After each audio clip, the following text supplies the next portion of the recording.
Today it's finally been announced, even though I and many healthcare professionals in the NHS have been talking about this for months, truly months and months and months, since around about April.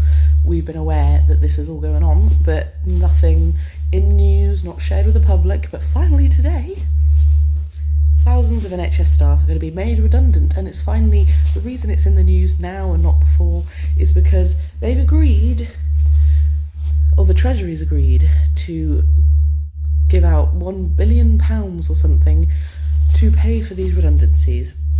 Forgive me that I sound a bit rubbish. I'm A, got a cold, and B, I'm getting up at 5:30 to go to the gym. But now everyone's going to have their own opinions, and I'm going to share mine. So mass redundancies are coming. We've heard about this in the NHS. If you've worked in the NHS, basically it's going to start off with the more commissioning type areas, because NHS England's going to eventually become absorbed by the Department of Health. So that kind of makes sense. However, it's happening everywhere. If you're naive, and there's a big argument about non-clinical roles and all that kind of stuff and how many managers there are. But as someone that works in the NHS and has done for years, the government can tell us that there's too many staff, but I've never seen that.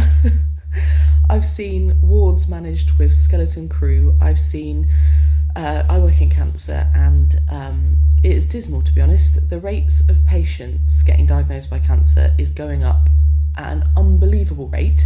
Most of it a good thing, in that we've got quicker screening, so we're catching these cancers earlier, which means treatment is easier and curable, which is amazing.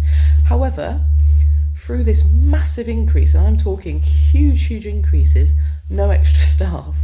So you've got people waiting for urgent cancer treatment for a while because we just don't have the surgeons, we just don't have the oncologists, we don't have the nurses, and it is heartbreaking because these patients are not getting the standard of care that they deserve because we can't get the staff. And now they're talking about all these redundancies.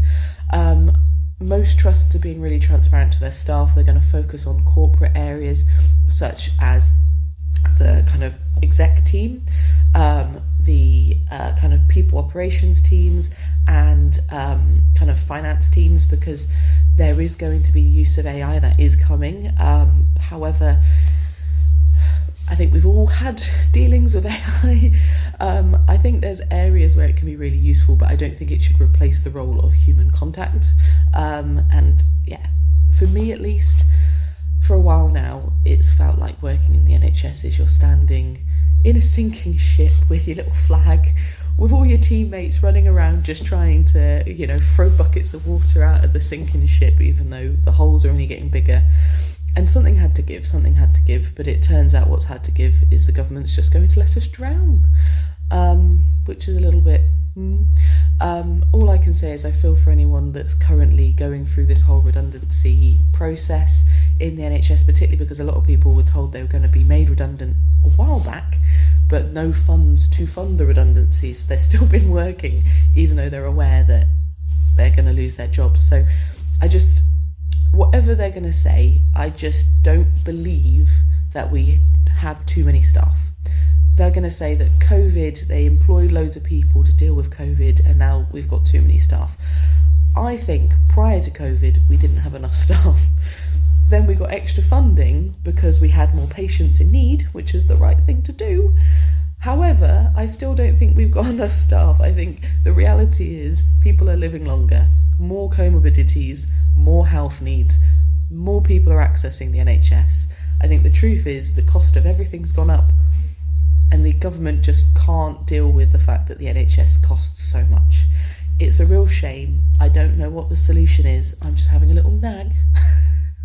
But let me know your thoughts, because to me it just feels like we're losing something that is incredible, and we don't need to lose. It's just being terribly mismanaged by people who probably have no knowledge about the NHS, and maybe not even use the NHS because they have private healthcare and all those other things. As a clinician and someone that deals with patients every day, I can't imagine a world where we don't have free healthcare, and I just really feel for all the staff who are generally working their backsides off, overtime as a natural, unpaid overtime, going home very stressed and very anxious because they're dealing with such complex patients who are so emotional and need real support, and you absorb all of that as a staff worker, and yeah, you just see this all happening around you and you're just trying to keep going on. So that's my little rant. What does everybody else think?